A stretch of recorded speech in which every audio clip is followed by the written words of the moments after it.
ప్రముఖ జ్యోతిష్య పండితులు శ్రీ శ్రీధర్ గురూజీ గారిని సంప్రదించి మీ సమస్యలకు పరిష్కారం పొందగలరని ఆశిస్తున్నాం. ఇది డబ్బు కోసమో, పేరు కోసమో, పబ్లిసిటీ కోసమో మాత్రం చేయడం లేదని గమనించగలరు. కేవలం అందరూ బాగుండాలి, అందరికీ మంచి జరగాలి అనే సదుద్దేశంతో ఈ కార్యక్రమానికి శ్రీకారం చుట్టాం. మీ సమస్యలకు మరియు మరిన్ని వివరాలకు సంప్రదించండి 9966638651.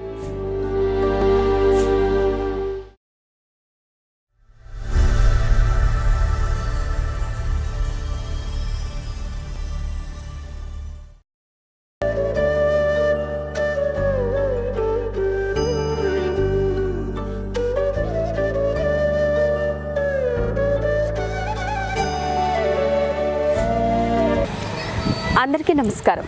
శ్రీ న్యూమరాలజీ ఛానల్కు స్వాగతం. ప్రస్తుతం మనం ప్రముఖ పుణ్యక్షేత్రమైన శ్రీకాళహస్తి ఆలయం గుడి దగ్గర అయితే ఉన్నామన్నమాట. మనతో పాటు మన గురువుగారు శ్రీధర్ గురూజీ గారు కూడా ఉన్నారు. ఆయనతో మరిన్ని విషయాలు మనం పంచుకుందాం. నమస్తే గురుగారు. నమస్తే. ఉదయాన్నే మమ్మల్ని ఇక్కడ గుడి దగ్గరికి ఎందుకు రమ్మన్నారు స్వామి గారు? మీరు కూడా వచ్చేసారు. ప్రతిరోజు ఇలా వస్తూ ఉంటారా? ప్రతిరోజు ఇట్లా వచ్చి ఈ ప్రకృతిని చూసి చాలా ఆనందంగా తిరుగుతుంటానమ్మా. శ్రీకాళహస్తిలో మంచి పవిత్రమైనటువంటి ఈ ప్లేస్లో మేము ఉండటం మా అదృష్టంగా భావిస్తున్నాం. అసలు శ్రీకాళహస్తి విశిష్టత కొంచెం మాకు చెప్తారా? శ్రీకాళహస్తి విశిష్టత అంటే ఇక్కడ ఉన్నటువంటి ఎంత గొప్పదంటే 12 లింగాలలో ఇది శ్రీకాళహస్తి దక్షిణ కైలాసం అని చెప్తుంటారు పెద్దలు. ఈ దక్షిణ కైలాసంలో ఉన్నటువంటి ప్రజలందరూ కూడా, ఇక్కడ నివసించే వాళ్ళందరూ కూడా చాలా అదృష్టవంతులు అని చెప్పుకోవచ్చు మనము. ఇక్కడ ప్రత్యేకమైనటువంటిది ఏంటంటే శ్రీకాళహస్తిలో చాలా ప్రత్యేకమైందంటే రావు కాలం, యమగండం అని తేడా లేకుండా ఇక్కడ పూజలు చేస్తుంటారు. రావు కేతుల పూజలు చేస్తుంటారు, చాలా ప్రసిద్ధంగా చేస్తుంటారు. ఇక్కడ సెలబ్రిటీస్ కూడా చాలామంది వచ్చి, మన మహేష్ బాబు కానీ, నరేంద్ర మోడీ గారు కానీ ఇక్కడికి వచ్చి పూజలు చేసిన తర్వాత వీళ్ళంతా ఒక స్థాయిలోకి వెళ్ళిపోయారు. శ్రీకాళహస్తికి వచ్చిన తర్వాత ఇక్కడ రావుకేతు సర్పదోష పూజలు చాలా ప్రత్యేకత అని కూడా అదే వీళ్ళు కూడా అక్కడి నుంచి వచ్చిన వాళ్ళే. అప్పుడెప్పుడు ఒక్కడ సినిమాలో మహేష్ బాబు అన్నీ ఇంతకుముందు సరిగా ఆడకపోతే ఇక్కడ వచ్చి పూజ చేసుకుని వెళ్ళాడు. అక్కడి నుంచి స్టార్ తిరిగింది. ఈ మధ్య కాలంలో అనుష్క కూడా ఇక్కడ వచ్చి పూజ చేసుకెళ్ళింది. రాగేదు చాలా ప్రసిద్ధిగా ఇప్పుడు మనం చెప్పుకుంటున్నాం.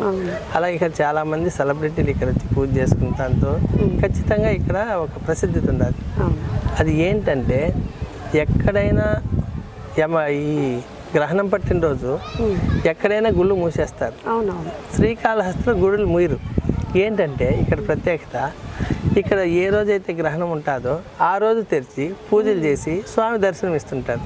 అంత గొప్ప విశిష్టత కాళహస్తికి ఉన్నదమ్మా. ఓకే, ఈ గ్రహణం టైంలో అన్ని గుళ్ళు అయితే మూసేస్తారు మొత్తం. ఎక్కడ చూస్తారు ఓన్లీ ఇక్కడ మాత్రమే తెరిచి ఉంటారు. అలో చేస్తారు ఆ దర్శనానికి? అలో చేస్తారమ్మా. వేలాది మందిగా వస్తారు ఆ గ్రహణం పట్టిన రోజు. గుడి కెక్కిరిస్తారు జనం. అంత ప్రసిద్ధి ఎక్కడా ఉండదు. అన్ని గుళ్ళు మూసేస్తారు. ఇక్కడ మాత్రం చూడకూడదని ఇక్కడ ప్రత్యేకంగా తెరిచి ఇక్కడ పూజలు చేస్తారు. ఎందుకంటే అన్ని లింగాలలో వేరు, శ్రీకాళహస్తిలో ఉండే లింగాలు వేరు. ఈ లింగం వాయులింగం అంటే ఇప్పుడుండే పిల్లలకు తెలిసిపోవచ్చు. గాలి దేవుడు అని అర్థం, గాలీశ్వరుడు. ఈయనకి గాలిని పట్టడానికి ఇది పంచభూతాల్లో 5 భూతాల్లో గాలి ఒకటి. ఇది కంటికి కనిపించదు. వాయులింగేశ్వరుడు కూడా కంటికి కనిపించడు. అందువల్ల పట్టుకోవడానికి కొంచెం కష్టమైపోతుంది ఏ గ్రహాలకైనా. ఈశ్వరుని పట్టాలంటే ఎవరి వల్ల కాదనేది ఒక నిదర్శనం.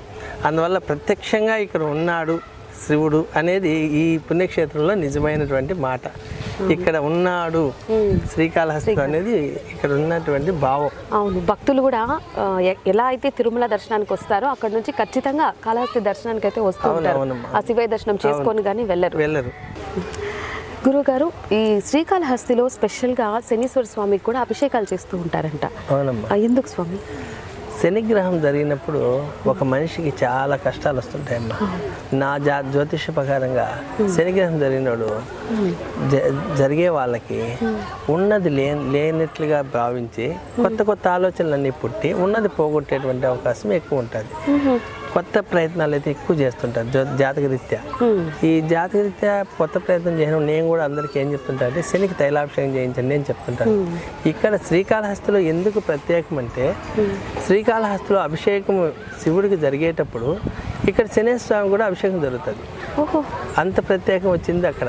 అంటే శనివారం ఒక్క రోజు, శనివారం కాదు ప్రతిరోజు స్వామికి అభిషేకం జరిగే టైంలో ఒక టైంలో ఆయన కూడా అభిషేకం జరుగుతుంది. అందువల్ల ఈ ప్రతిష్టకి ఎక్కువగా శనేశ్వర స్వామి కూడా ఈ ప్రతిష్ఠత ఉండాలి. ఎందుకంటే మానవులకి 9 నవగ్రహాల చేత అని చెప్పాం కదా, ఈ శనిగ్రహం వచ్చేది మంచిది, హెల్త్ ఇష్యూస్ వస్తాయి, మళ్ళీ కొత్త శరీరం లాగా మన ఒళ్ళంతా కొత్తదిగా అయిపోతుంది. ఒకసారి వచ్చిపోయిన తర్వాత యాక్టివ్గా తయారవుతాం. అది వస్తుంది, వచ్చినప్పుడు కొంచెం దాన్ని ఓహో ఇప్పుడు ఈ టైం కదా అని గ్రహిస్తే చాలు. దానికి పూజ చెప్తాను నేను. ఈ గ్రహరీత్యా జాతకరీత్యా ఎవరికైతే శనిగ్రహం ఉంటుందో మీరు కొంచెం జాగ్రత్త అండి, ఎక్కువ కొత్త ఆలోచనలు పెడుతుంటారు, వద్దండి, ఉన్నది చేసుకోండి. శని భావం పోయిన తర్వాత కొత్త ఆలోచన పెట్టి ముందుకు వెళ్ళండి అని చెప్తుంటా. ఈ టైంలో శనిగ్రహం పూజ చేయమని చెప్పి మనం ఎక్కువగా చేస్తూ ఉంటాం. ఈ ప్రయత్నం చెప్తా ఉంటాం అనమాట. శనేశ్వర స్వామికి తైలాభిషేకం చేయించండి, మీకు మంచి జరుగుతుంది అని చెప్తుంటాం.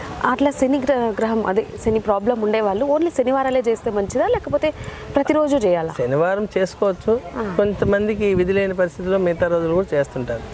శనివారం చేస్తే మంచిది. మనకి అదొక సెంటిమెంట్ లాగా అయిపోయింది కదా ఇప్పుడు. శనివారం రోజు శనేశ్వర పూజ చేసుకోవడం సెంటిమెంట్ లాగా, కాబట్టి శనివారమే చెప్తాను. ప్రతిరోజు ఇక్కడ జరుగుతుంది, ప్రతిరోజు జరుగుతుంది. అది ఎవరికి అవగాహన లేదు, అసలు ఉంది అవగాహన లేదు. కానీ మనకు తెలుసు కాబట్టి శ్రీకాళహస్తిలో మేము ఉన్నాం కాబట్టి అంత ప్రసిద్ధిగా ఉంది. అమ్మ శ్రీకాళహస్తిలో ఇంకొక కొత్తగా ఏం చెప్పాలంటే ఇక్కడ ఎలాంటి దుర్మార్గము ఏముండవు. శ్రీకాళహస్తిలో చాలా పీస్ఫుల్స్గా ఉండే పీపుల్స్ ఇక్కడ.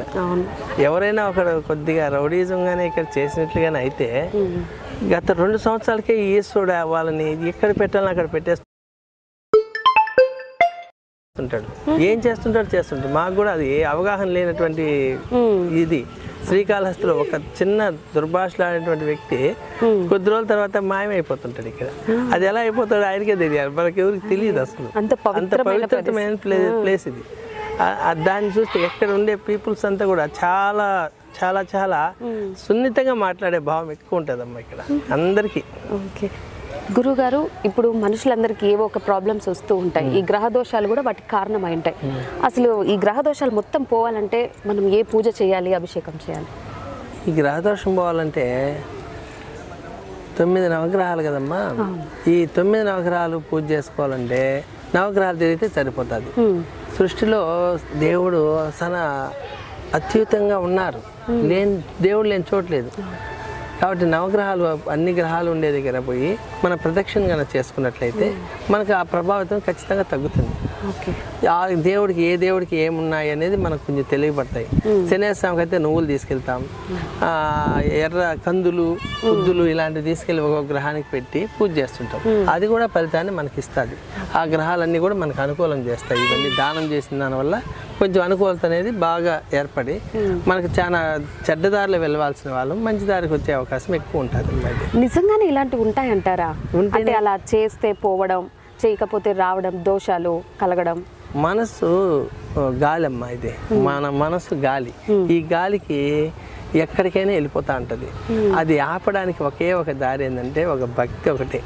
దీన్ని ఆపే శక్తి ఏదన్నా ఉండదంటే ఒక భక్తి ఒకటే ఉంది మన హిందూ సాంప్రదాయంలో. ఈ భక్తి ఒకటే ఉంది. ఈ భక్తిని మనం కనుక పెంచుకున్నట్టయితే మనసు పరిగెట్టదు. వేరే దాంతో పెట్టండి, బిజినెస్లో పెట్టండి, ఇంకో దాంతో ఏదైనా కానీ పరిగెడుతూ ఉంటుంది. ఈ పరిగెత్తకుండా చేసుకోవాలంటే ఏం చేయాలంటే ఓన్లీ ఒక భక్తి మాత్రమే ఆపగలుగుతుంది. మీరు గుడికి వెళ్ళరండి, ఎంత ప్రశాంతంగా ఉంటుంది. గుడికి వెళ్ళకుండా మీరు ఏదైనా ప్రయత్నం చేయండి, అంత కలుషితంగా ఉంటుంది. తెల్లారి లేచి ఒక ఇంట్లో పూజ చేసి మీరు బయలుదేరండి, చాలా గొప్పగా ఉంటుంది. అలాగా ఈ పూజలు కూడా మన హిందూ సాంప్రదాయంలో మనకి ఎవరో పూర్వీకులు చెప్పడంతో ఈ పూజలు చేసుకునే వల్ల మనసు చాలా ప్రశాంతత, గాలి నిలబడుతుంది. మనలో ఉండే ఆత్మ గాలి, అది అటు ఇటు కదలకుండా నిలబెడుతుంది. నిలబడినప్పుడు ఏమవుతుందంటే గ్రహాలన్నీ కూడా ఆటోమేటిక్గా అవి కూడా ఓహో ఇక్కడ నిలబడినటువంటి ఆత్మని మనం ఏం కదిలించకూడదు, కదిలించలేవు గాలిని. ఆ కదిలించలేని దాని వల్ల మనకు ప్రశాంతంగా ఉంటుంది. అంటే ఈ గ్రహ దోషాలు ఇవన్నీ కూడా నిజాలే అన్నమాట. నిజాలే. ఎందుకంటే శనేశ్వర స్వామికి అందరినీ పట్టి పీడించమని శాపం ఆయనకి. అందువల్ల ఏంటంటే అవి లేకపోతే మానవులు మనం చాలా క్రూరులం అయిపోతాం. ఒకరికొకరు సంబంధాలు లేకుండా, బహుబంధనాలు లేకుండా అయిపోతాయి. ఒక అతనికి శనిగ్రహం వచ్చింది. దానికి ముందు ఎక్కువగా భార్యను తిడుతూ కొడుతూ ఉండేవాడు. శనిగ్రహం వచ్చి కాలు ఇరిగి పడిపోయాడు. పడిపోయిన తర్వాత తన భార్య ఆయన సేవ చేసింది, నా భర్త అని అన్ని సేవలు చేసింది. చేసిన తర్వాత అతను నా భార్యని కొట్టాను, తిట్టాను, కానీ చూడు నా భార్య నాకు ఇంత సేవ చేసిందని అప్పటి నుంచి ప్రేమానురాగాలు పెరిగాయి. శనేశ్వర వచ్చి మంచి చేశాడా చెడ్డ చేశాడా? మంచి చేశాడు. అట్లని శనేశ్వరుని కూడా మనం దేవుడిగానే కొలుస్తున్నాం. ఓకే, ఆ మనిషికి అయితే ఒకే కాలు ఇరిగింది కాబట్టి తెలిసింది. మిగిలిన వాళ్ళకంతా అలా గ్రహదోషం పట్టింది అని ఎలా తెలుస్తుంది? అమ్మ, బాగా చూసుకునే భార్య భర్తల్లోకి కూడా గ్రహదోషాలు రావు. భార్య భర్త ఎక్కడైతే అన్యోన్యత ప్రేమానురాగాలు ఉంటారో అక్కడ గ్రహదోషాలు వచ్చి వాళ్ళని ఇబ్బంది పెట్టేటువంటి అవకాశం ఉండదు. అవునవును. ఎందుకంటే దేవుడిని పూజ చేస్తున్నారు భార్య భర్త, గ్రహాలన్నీ బయట ఉండాల్సింది, ఇంటి బయట. వాళ్ళని అడ్డు చేయడానికి ఎవరు ఏం చేయలేరు. అలాంటిది మన హిందూ సాంప్రదాయం. ఇప్పుడు ఏదైనా కష్టం వస్తే అట్లా ఏదో ఉన్నట్టు అర్థం. కష్టం వస్తుంది, బాధ అవుతుందంటే ఇక ఏదో దీనికి సమస్య ఎదురైంది కాబట్టి మనకి ఏదో భక్తి తగ్గిందని అర్థం చేసుకోవాలి. అది అప్పుడు పూజ చేసుకుంటే చాలు కదా, మీ దగ్గరకు వచ్చి జాతకం ఎందుకు చెప్పించుకోవాలి? అది ఏ గ్రహం పడిందో మీకు తెలియదు కదమ్మా. ఇప్పుడు ఈ టైంలో మీరు పూజ చేసుకున్నారు, ఒక మనిషితో కోపం రావచ్చు, ఒక మనిషి మీద వ్యామోహం పెట్టచ్చు, ఒక మనిషి మీద కోపోద్రేకాలు రావచ్చు, ఒక్కోసారి దైవబలంతో మూర్ఖంగా మొండిగా మాట్లాడచ్చు, ఒక్కోసారి సంతోషంగా ఉండొచ్చు, ఒక్కోసారి శనేశ్వర స్వామి వల్ల రచ్చలు, గొడవలు, సమస్యలు, కోర్టు కేసులు, వివాదాలు వస్తాయి. ఇది నేను చెప్తున్నది సూర్యుడు, చంద్రుడు, అంగారకుడు, బుధుడు, గురువు, శుక్రుడు, శని, ఈ 9 నవగ్రహాలకి కలిపి 7 గ్రహాలు. 2 ఛాయాగ్రహాలు రాహు, కేతు వాళ్ళకి లేవు. వాళ్ళని కలుపుకుంటే 9 గ్రహాలు అయినాయి. ఈ 9 గ్రహాల వల్ల మనకు వచ్చేటువంటి ఫలితమే ఈ జ్యోతిష శాస్త్రం. ఓకే, దాని గురించి మనకి తెలుసుకోవాలంటే జాతకం చెప్పించుకోవాలి. జాతకంలో ఉన్న విశిష్టత, ఏ గ్రహం ఇప్పుడు నీకు జరుగుతుందని చెప్పడమే విశిష్టత. గురువుగారు, మీరే చెప్పారు ముందు ఎపిసోడ్లో ఇద్దరికి పెళ్లి వివాహం చేద్దాము అని అనుకున్న టైంలో మరణం వస్తుందని చెప్పేస్తారు అన్నారు. మీరే మాట్లాడకూడదు అన్నారు దాని గురించి. అసలు మరణం వస్తుందని మీకెలా తెలుసు? చెప్పండి. ఇంతకుముందు మీరు వేసిన క్వశ్చన్, మీరే మరణం అని చెప్పొద్దు అన్నారు, మళ్ళీ మీరు మరణం చెప్పారు. కరెక్ట్గా అడిగామమ్మా. మరణం అనేది పెళ్ళి కాక మునుపు మనం చూసేస్తాం. చూసి ఈ పిల్లలకి మరణం వస్తుందని చెప్పి తెలిసి నేను ఆపేస్తుంటా. ఒకటి. రెండోది, పెళ్ళైన తర్వాత వస్తారు. వచ్చిన తర్వాత చూస్తే దాంతో మరణం ఉంటుంది. మరణానికి బదులు ఒక గర్భం పోతుంది. ఆ దోషం ఒకటి ఉంటుంది. ఆ దోషం వల్ల గర్భం పోయేటువంటి అవకాశం ఎక్కువ ఉంటుంది. కాబట్టి దోషం పోవాలంటే ఆ గర్భం పోయిన దానివల్ల దోషం పోయింది కాబట్టి వాళ్ళకి మరణం తప్పిస్తాడు దేవుడు. అది కొద్ది రోజులు ప్రయాణం చేస్తుంది. అలాగా దోషము పెళ్లి కాక ముందు ఒక మరణం ఉంటుంది, దాన్ని మనం చెప్పగలుగుతాం. మన దగ్గర రాకుండా చేసుకునే దానివల్ల వాళ్ళ ఇష్టం, అది అభిప్రాయం. నా దగ్గరికి వచ్చిన తర్వాత పెళ్ళి అయిన తర్వాత ఇతనికి దోషం ఉందని మనకు తెలియపడుతుంది. తెలిసినప్పుడు చెప్తామమ్మా మీకు దోషం ఉంది, ఒక గర్భం కూడా పోయి ఉంటుంది. ఇంతకుముందు ఎపిసోడ్లో చెప్పాం ఒక గర్భం పోయి ఉంటుంది అని. ఎందుకు చెప్పామంటే ఇతనికి గండం, అది భర్తకి గండం కాబట్టి అది మనం చెప్పగలుగుతున్నామమ్మా. అది పరిస్థితి. ఓకే, ఇప్పుడు పెళ్ళి అయిన తర్వాత గర్భం పోతే మీరు చెప్తారు ఏమని? ఈ దోషం ఉంది కాబట్టి కంప్లీట్ గా పోయినట్టేనా దోషము, లేకపోతే మళ్ళీ కంటిన్యూ అవుతుంది? అది మళ్ళీ ఉంటుందమ్మా, అది కాస్త కంటిన్యూ ఉంటుంది. దానికి దోష పరిహారంగానే మేము ఏం చేస్తుంటాం అంటే కొన్ని హోమాలు చేపిస్తుంటాం. హోమం చేపించి ఆ దోషాన్ని పరిహారం చేసి పూర్తిగా ఆ పేరుని తీసేసి 1 సంవత్సరం 2 సంవత్సరాల తర్వాత మనం ఆ దోషాన్ని తీసేయగలుగుతాం. అది ఇప్పుడు ఒకవేళ పరిహారం ఇవి చేసుకోకపోతే ఆల్రెడీ ఒక గర్భం పోయింది, తర్వాత బేబీ ఎవరైనా పుట్టుంటారు, అప్పటికి అది కంటిన్యూ అవుతుందమ్మా. అది కంటిన్యూ అవుతుంది. ఎందువల్ల హోమం చేసుకోమంటా అంటే, హోమంలో మన హిందూ సాంప్రదాయ ప్రకారము హోమంలో వేసే పుల్లలు, నెయ్యి, వీటి వల్ల అగ్నిహోత్రుడికి మనం ప్రమాణం చేస్తుంటాం. నా బిడ్డలు బాగుండాలా, నా భర్త బాగుండాలా అని హోమం చేపిస్తుంటాం మనం. ఆ హోమం వల్ల మనకు ఏదైతే దోషం ఉంటుందో ఆ దోషం పోయే అవకాశం ఎక్కువ ఉంటుంది. రెండోది, పేరు పూర్తిగా మనం మార్చేస్తుంటాం. ఈ భర్తకి దోషం లేని పేరు మనం పెడుతుంటాం, అక్కడ తప్పిస్తుంటాం. మనం భగవంతుని కాదు, ఆ పేరుకి దోషం లేకుండా ఈ పాపని పూర్తిగా పేరే మార్చేస్తుంటాం. సపోజు 2 అక్షరాలు ఈ పేరుకి దోషం ఉంది, ఇంక మీద ఈ పేరు పిలవద్దండి దయచేసి నేను చెప్పిన పేరు పిలవండి అని చెప్తుంటాను. దానివల్ల ఫలితం ఉంటుంది. ఇప్పుడు కొంతమందికి బయట పిలిచే పేరు ఒకటి ఉంటుంది, ఇంట్లో ముద్దు పేరు ఒకటి ఉంటుంది. ఇప్పుడు దానితో అబ్బాయిది చూస్తారా, లేకపోతే నార్మల్గా పిలిచే పేరుతో? ఆధార్ కార్డులో ఏదైతే ఉంటుందో దాంతో చూస్తామమ్మా. దాంతో ఒకవేళ తప్పనిసరిగా పెళ్లి చేయాల్సి వస్తే మేమేం చేస్తామంటే ఇక మీదట వదిలేసేయండి, ఆధార్ కార్డు దాన్ని వదిలేసేయండి, నేను మీ ఇంట్లో ఉండే ఆ పేరునే ప్రత్యేకంగా పిలవమని చెప్తుంటా. అది కూడా 4 అక్షరాలు పెట్టి ఆ పేరుతో పిలవండి, మీకు ఈ దోషం తగలదు అని చెప్తుంటానమ్మా. ఓకే, ఇప్పుడు ఆల్రెడీ మరణం ఇద్దరికి వచ్చింది అనుకోండి, ఆ అమ్మాయికి ఇంట్లో వేరే పేరు పిలుస్తూ ఉంటారు, ఆ పేరుతో అబ్బాయికి సెట్ అయితే, ఆ పేరుతో సెట్ అయితే కొంచెం ఫలితాన్ని ఇస్తుంది. కానీ దాన్ని పూర్తిగా నేను అది కూడా తీసుకోమంటే ఇంక మిగతా ఆధార్ కార్డులో ఉండే పేరు పిలవద్దని పూర్తిగా దానికి దోషం ఉంది. ఇప్పుడు పిలిచే పేరుకి పెట్టండి, ఇంకా దోషం లేదు, బాగానే ఉంటుంది. ఎందుకంటే ఆల్రెడీ బాగుంటారు వాళ్ళు కొంచెం, అందువల్ల ఇంకా దీన్నే కంటిన్యూ చేయమంట. ఎవరిని పిలిచినా ఎక్కడైనా రాసినా అదే రాయమని చెప్తారు. దానికే మనం ఏం చెప్తుంటాం అంటే ఆ పేరు మార్చినప్పుడు రోజు 41 సారి ఉదయం 5:30కి లేచి స్నానం చేసి 2 కడ్డీలు వెలిగించి అక్కడ మనం ఈ పేరు రాయండి, మేము ఏదైతే చెప్తానో ఆ పేరు రాయండి, అది తల కింద పెట్టుకొని పడుకోండి, మీకు మంచి ఫలితాన్ని ఇస్తుందని చెప్తుంటాం. ఈ మరణాన్ని కూడా మనం దాన్ని దాటించవచ్చు, అందుకని మనం అలా చెప్తుంటాం అమ్మా. కానీ జాతకం చూపించుకుంటాం, మనకి ఇట్లాంటి ప్రాబ్లం ఉంది అన్నప్పుడు జాతకం చూపించుకుంటే వాళ్ళు ఓన్లీ ఇదే చెప్తారు, పరిహారం చేసుకోండి, హోమం చేసుకోండి. కానీ పేరు మార్చే సంగతి వాళ్ళకి తెలీదు.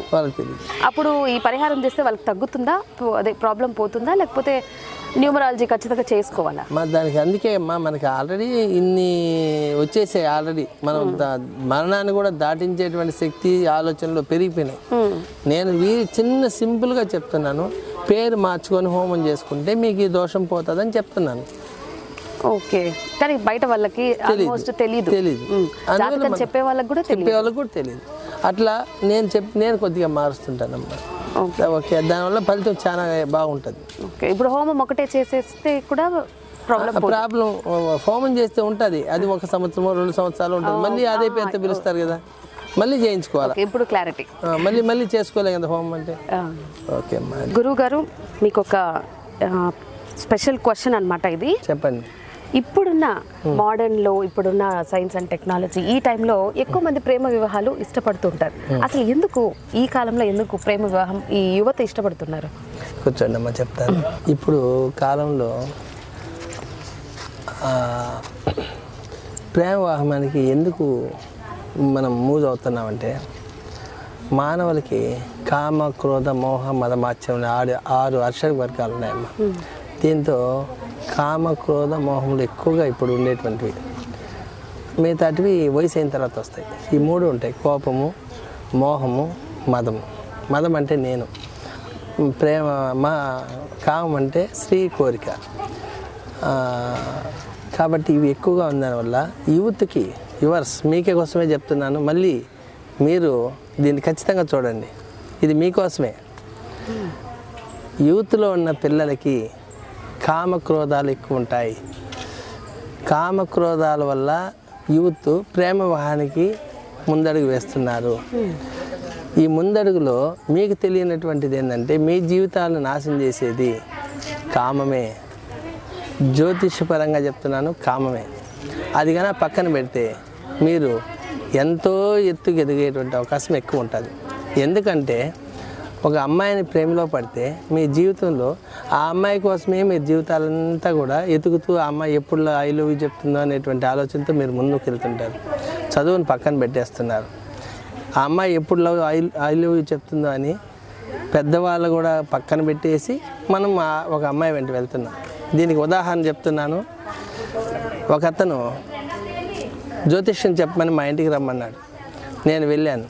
వెళ్ళి ఆ వ్యక్తికి చూసిన తర్వాత ఒక ముసలామె పరిగెత్తు నా దగ్గరికి వచ్చింది. పరిగెత్తు వస్తే స్వామిగారు మాకు ఒక జ్యోతిష్యం చూడాలా అనింది. వస్తాను పదండి అని వాళ్ళ ఇంటికి వెళ్ళాను. వెళ్తే ఆమె ఒక జ్యోతిష శాస్త్రం ఉండేటువంటి పేపర్ తీసుకొచ్చి చేతికి ఇచ్చింది. దాన్ని చూసిన తర్వాత ఈ ప్రేమ వివాహం ఉందమ్మా దీంతో, ఈ జాతకంలో, కాబట్టి జాగ్రత్త, ప్రేమలో పడితే మీ బాబు కొంచెం నాశనం అయ్యేటువంటి అవకాశం ఎక్కువ ఉంటుంది, ప్రేమ వివాహం వద్దు, పెద్దలు చేసిన వివాహం చేయమని చెప్పి నేను చెప్పడం జరిగింది. అప్పుడు ఆమె అట్లే కళ్ళల్లో నీళ్ళు పెట్టుకొని ఏడ్చింది. ఒక్క నిమిషం గురువుగారని పోయి లోపల నుంచి వాళ్ళ బాబుని తీసుకొచ్చింది. అది తీసుకొచ్చింది దేంతో తీసుకొచ్చింది తెలుసా? ఈచర్ బండిలో తీసుకొచ్చింది. ఈచర్ బండిలో తీసుకొచ్చింది ఆ బాబుని. అంటే వీల్ చైర్. నాయన నువ్వు చెప్పిన వ్యక్తి ఇతనే అని చెప్పాడు. ఏం జరిగిందమ్మా అన్న. నువ్వు చెప్పినట్టు ప్రేమవాహం చేసుకుని ఒక 1 year అయింది. మా మాట కాదని వెళ్ళిపోయాడు.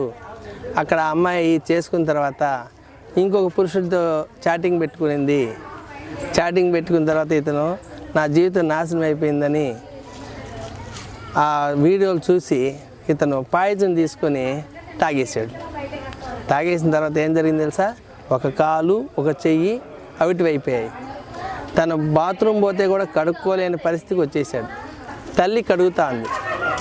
ఇలాంటివి ప్రేమ వివాహాల కోసం ముందుకెళ్తుంటారు. ప్రేమించే మనసు యవ్వనంతో వస్తుంది, కామంతో వస్తుంది తప్ప వేరే ఏం కాదు. దీనికి ఎక్కువ ఫోకస్ చేస్తే యూత్ ప్రేమ వివాహానికి ముందడుగేసేటువంటి అవకాశం ఉంటుంది. అందువల్ల ప్రేమ వివాహం వద్దనేది నేను ముఖ్యంగా చెప్పదలుచుకున్నాను. అంటే ప్రేమే లేదని అంటారా? ఉంటుందమ్మా ప్రేమ. మనము ఉదాహరణకి చెప్తున్నాను, ఒక్కొక్క పిల్లని తెచ్చుకుంటాం. ప్రతిరోజు దాన్ని చిన్నప్పటి నుంచి చాకి దాన్ని అన్నీ చేస్తుంటాం. ఓకే, అది పెరిగిన తర్వాత కొంచెం పెద్ద అయిన తర్వాత మన కోసం ప్రతిరోజు ఎదురు చూస్తుంది. ఎదురు చూసి వచ్చి రోజు రాగానే దానికోసం మనం పోగానే ఇంట్లో ఉండే పాలు బిస్కెట్ తెచ్చి దానికి పెడతాం. ఇది రొటీన్గా జరిగిపోతుందమ్మా. ఒకరోజు అది చనిపోయింది. ఏం చేస్తాం? మామూలుగా చాలా బాధపడతాం, చాలా బాధపడతాం. పక్కింట్లో కుక్క చనిపోయింది, ఏడుస్తారా? ఏడవం. ఇది కూడా అదే. మనం ప్రతిరోజు కాలేజీలకు వెళ్ళేటప్పుడు మనకు ఆపోజిట్లో ఉండే అమ్మాయిని మన జాతకంలో ఏదైతే ఉంటుందో మనకు ఆపోజిట్లో ఉండేటువంటి అమ్మాయే మనకి ఆమె అందంగా కనిపిస్తుంది. మనకు ఆపోజిట్, మన జాతకానికి ఆపోజిట్. అది ఎలా చెప్తాయనండి? పాముకి ముంగీసులాగా, పులికి ఆవులాగా, ఈ విధంగా ఆపోజిట్గా ఉండేటివే మనకి కనిపిస్తాయి.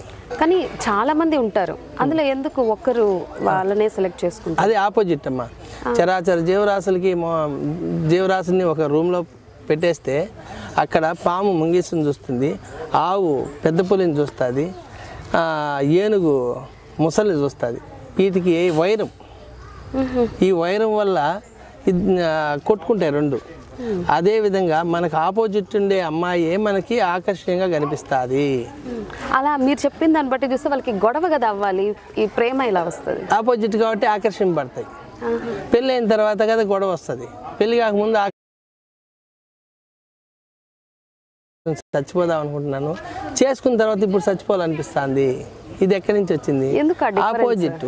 మనకి ఏదైతే కంటికి ఆపోజిట్గా ఉంటాయో వాళ్ళని లైక్ చేస్తాం పెళ్లి కాక మునుపు. పెళ్ళి అయిన తర్వాత తెలుస్తాయి వాళ్ళ విశ్వరూపాలు, మాట తీరు అన్నీ మారుతాయి. అప్పుడు నిజమైన స్వరూపం కలుగుతుంది. అంటే అసలు ప్రేమనే లేదని అంటారా, లేకపోతే ఓన్లీ అట్రాక్షన్? 99% నువ్వు ప్రేమ వివాహాల్లో ఇవి నేను చెప్పేటివి ఉన్నాయమ్మా. ఆపోజిట్ వాళ్ళని మోసపోవటం, డబ్బులు ఇచ్చి మోసపోవటం, అబ్బాయిల్ని మోసం చేయటం, డబ్బులు నాకు 2 లక్షలు 5 లక్షలు అని చెప్పి మోసపోవటం, ఇలాంటివి చాలా జరుగుతున్నాయమ్మా. ఇప్పుడు నేను యూట్యూబ్లో చూస్తుంటాను. అమ్మాయిలు మోసం చేస్తున్నారు, అబ్బాయిలు మోసం చేస్తున్నారు. ఇవి అవసరం లేదు. మీ జీవితం మీద పెట్టండి, భవిష్యత్తు మీద పెట్టండి. మీరు పెట్టి ఒక 4 సంవత్సరాలుగా చదువుకుంటే ఆ తర్వాత మీ ఇంటికి పేపర్లు వస్తాయి, ఈ అమ్మాయిని చేసుకో, వాళ్ళని ప్రేమించండి, వాళ్ళని అభిమానించండి అని చెప్పేది నా ఒపీనియన్. గురుగారు మీరేమనుకోనంటే నేను ఒకటి అడగచ్చా? చెప్పండి. రికార్డింగ్ అవుతుందా?